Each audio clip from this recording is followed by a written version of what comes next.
Now, since this has been in the news a little bit this week, let me say a little something about health care. I had no illusions when I took this on that this was going to be hard. 7 presidents had tried it. 7 Congresses had tried it. And all of them had failed. And I had a whole bunch of political advisors telling me, this may not be the smartest thing to do. You've got a lot on your plate. Biggest economic crisis since the Great Depression, 2 wars. You know, you may not get a lot of cooperation. You're going to have a lot of pushback from the insurance companies and the drug companies. It's complicated.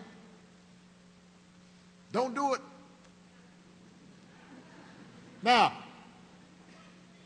let me tell you why I did it. I knew that insurance premiums had more than doubled in the past decade. I knew that out-of-pocket expenses had skyrocketed.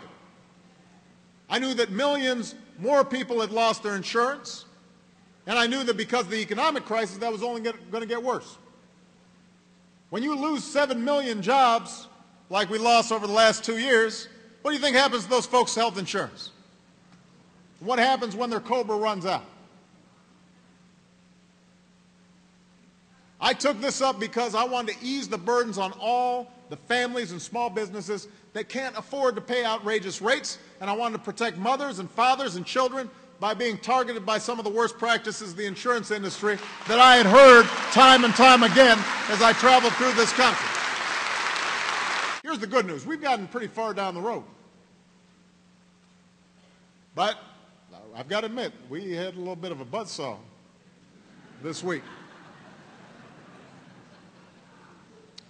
Now, I also know that part of the reason is that this process was so long and so drawn out. This is just what happens in Congress. I mean, it's just an ugly process.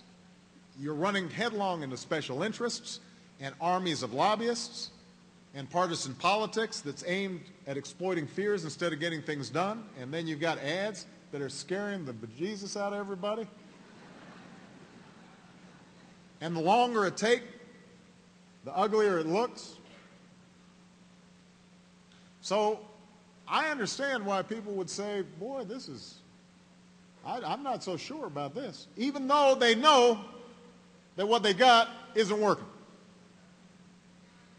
And I understand that why after the Massachusetts election, people in Washington were all in a tizzy, trying to figure out what this means for health reform. Republicans and Democrats. What does it mean for Obama? You know, is he weakened? How's he going to survive this? That's what they do. But I want you to understand, this is not about me. This is not about me. This is about you.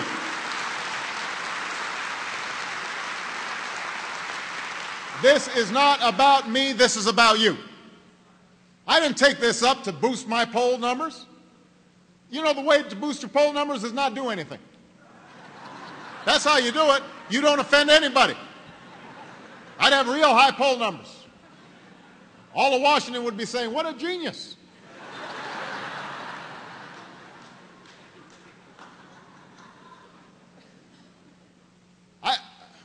I didn't take this on to score political points. I know there's some folks who think, you know, if Obama loses, we win. But you know what? I think that I win when you win.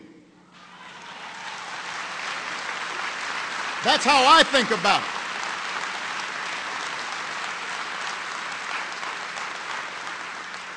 So if I was trying to take the path of least resistance, I would have done something a lot easier.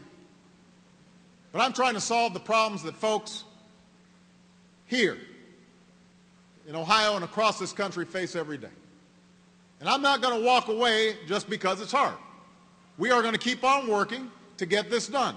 with Democrats, I hope with Republicans, anybody who's willing to step up, because I'm not going to watch more people get crushed by costs or denied care they need by insurance company bureaucrats.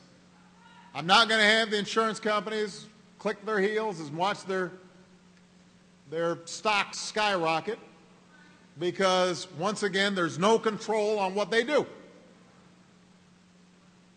So long as I have some breath in me, so long as I have the privilege of serving as your president, I will not stop fighting for you. I will take my lumps, but I won't stop fighting to bring back jobs here